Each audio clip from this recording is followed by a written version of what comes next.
Hello everyone, welcome back on my YouTube channel. आज हम discuss करेंगे इंटरनेशनल ट्रेड में इंपोर्ट एंड इंपोर्ट प्रोसीजर। ठीक है, आज का टॉपिक हमारा रिलेटेड है इंपोर्ट से।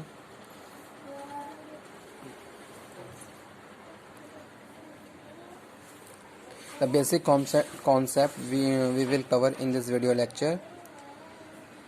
सो let's start. Import and import procedure, international trade, international business. Let's start the topic.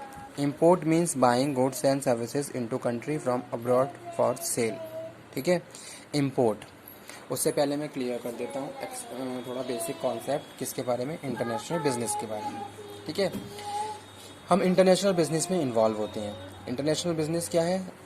International business buying and selling of goods and services outside the boundaries of the country. ठीक है, उससे पहले मैं आपको बता दूं, अगर हम buying and selling of goods and services between the country के अंदर रहते हुए ही सामान को खरीद और बेच रहे हैं, यानी कि the buyer and seller both belong to domestic country, दोनों ही एक कंट्री से बिलोंग करते हैं। That means we are talking about domestic trade. ठीक है, उसको हम क्या करते हैं, डोमेस्टिक ट्रेड बोलते हैं। भाई मेरे इसी एक ही कंट्री में बायर है और एक ही कंट्री में सेलर है, और वहीं पे हमारा क्या हो रहा है, बिजनेस ट्रांजेक्शन फॉलो हो रहा है। हम गुड्स को प्रोड्यूस कर रहे हैं और अपने ही देश में बेच रहे हैं। तो it means we are talking about international domestic trade. ठीक है, डोमेस्टिक बिजनेस। जैसे कि आप एग्जाम्पल के तौर पे लिख सकते हैं पतंजलि के बारे में। ठीक है, तो क्या है, स्वदेशी सामान है जो हम अपने ही देशों में बना रहे हैं और अपने ही देश में बेच रहे हैं। लेकिन यहाँ पे अगर हम बात करें इंटरनेशनल बिजनेस, तो यहाँ पे हम बात करते हैं जैसे कि सपोज हमने क्या करा, किसी भी गुड्स को प्रोड्यूस करा और प्रोड्यूस करने के बाद उसको दूसरे देशों में जाके बेचा। Not in our country, we are talking about different nations. ठीक है, जैसे कि इंडिया कोई भी गुड्स को प्रोड्यूस कर रहा है और यूएस में बेच रहा है, तो it means we are talking about international business.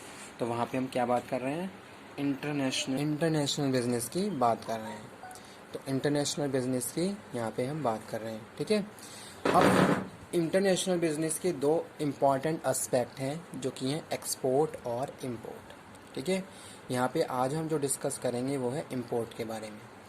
अब एक्सपोर्ट और इम्पोर्ट करते हैं, बैलेंस ऑफ ट्रेड के लिए एक्सपोर्ट और इंपोर्ट में बैलेंस होना बहुत ज़्यादा ज़रूरी है। ठीक है, क्योंकि ये सारी चीज़ें क्या हैं, डायरेक्टली हमारे इकोनॉमी पे इफ़ेक्ट डालती हैं, जो भी हमारी अर्थव्यवस्था होती है उस पर इफ़ेक्ट डालती हैं। तो हमारी यही कोशिश होती है कि हमारा जो बैलेंस ऑफ ट्रेड है वो प्रॉपर होना चाहिए, और हमारा जो बैलेंस ऑफ ट्रेड है वो प्रॉपर होना चाहिए, और साथ के साथ बैलेंस ऑफ पेमेंट भी टाइम पे होना चाहिए। तो इसका इफ़ेक्ट हमारी कंट्री की इकोनॉमी पे पड़ता है।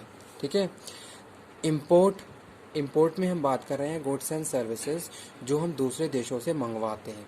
ठीक है, तो उसको इंपोर्ट बोलते हैं। इन सब चीज़ों की ज़रूरत क्यों पड़ती है, why we are involving in import, क्यों हम इम्पोर्ट में इन्वॉल्व हो रहे हैं। तो उसके पीछे रीज़न क्या है, उसके पीछे रीज़न ये भी है कि भाई मार्केट से डिमांड आ रही है लेकिन हम प्रॉपरली, हमारे पास सप्लाई नहीं है।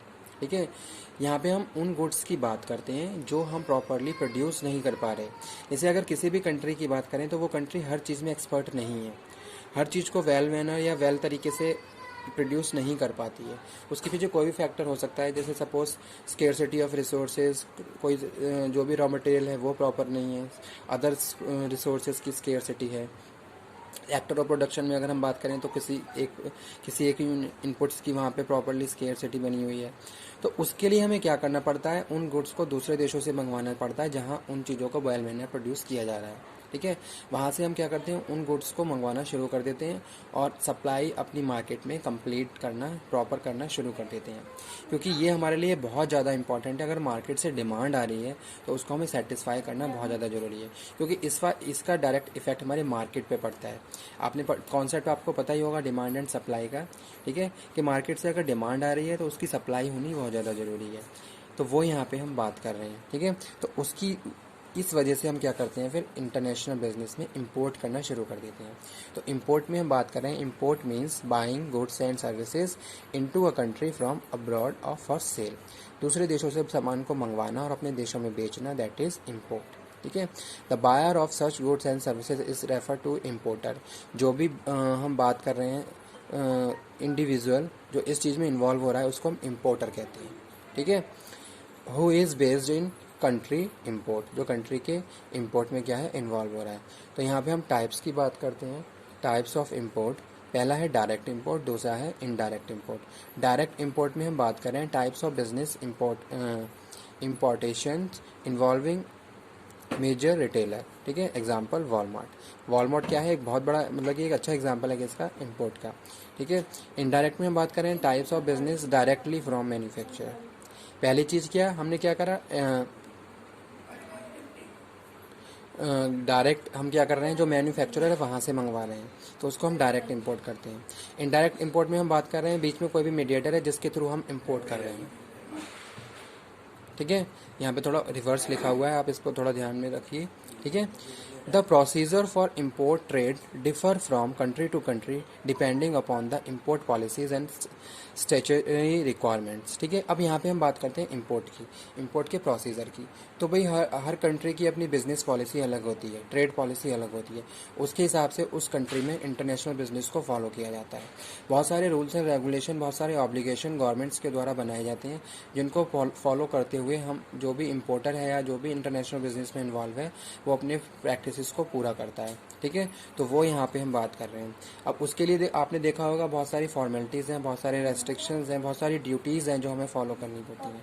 जैसे सपोज एग्जांपल यहाँ पे मैं कोट करता हूँ कि आप किसी भी दूसरे कंट्री से कोई सामान मंगवा रहे हो, तो जब आप सामान दूसरी कंट्री से मंगवाते हो तो आपको बहुत सारे टैक्सेस पे करने पड़ते हैं in the form of quotas. ठीक है। Tariffs you have to pay while you are involving in international business और इम्पोर्ट। ठीक है। तो ये सारे प्रोसीजर हैं जो हमें फॉलो करने होते हैं और उनको फॉलो करते हुए फाइनली हम अपने बिजनेस को प्रोसीड करते हैं। ठीक है। ये सारे ऑब्लिगेशंस, बहुत सारे documentation, legal works you have to follow. ठीक है। जैसा कि आज के टाइम में हम बात करते हैं जीएसटी की, तो अलग अलग सामान पे लगाया गया है GST, goods and services taxes. तो ये सारी चीज़ें हमें प्रॉपरली फॉलो करते हुए अपने बिजनेस को पूरा करना होता है। तो यही आज का टॉपिक था इंपोर्ट के बारे में, बेसिक कॉन्सेप्ट। ठीक है। इंपोर्ट सिंपली है क्या, जब हम अपनी डिमांड को सेटिस्फाई नहीं कर पाते और हमारे पास प्रॉपरली प्रोडक्शन नहीं हो पा रहा है, तो उस केस में हम उन सामानों को दूसरे देशों से मंगवाना शुरू कर देते हैं, जिसको हम बोलते हैं इंपोर्ट। जैसे कि बेस्ट एग्जांपल है चाइना का। ठीक है। बहुत सारे इलेक्ट्रॉनिक गैजेट्स चाइना के हमारे इंडियन मार्केट में सेल किए जाते हैं। ठीक है। अब क्या है, डिमांड है इसलिए तो हम मंगवा रहे हैं उन सारी चीज़ों को और प्रॉपरली अपनी डिमांड को सेटिस्फाई कर रहे हैं। तो ये यहाँ पे हम बात कर रहे हैं इंपोर्ट में। ठीक है। तो इस तरीके से आप कोई भी एग्जांपल कोट कर सकते हो जो आपको अच्छे से पता हो और अच्छे से क्लियर हो। इंटरनेशनल ट्रेड या कोई भी सब्जेक्ट हो, आप वहाँ पे एग्जांपल कोट करते हुए अपने कॉन्सेप्ट को लिखिए, तो एग्ज़ाम में बहुत अच्छे मार्क्स स्कोर कर सकते हो। ठीक है। आज के लिए इतना ही। Thank you very much.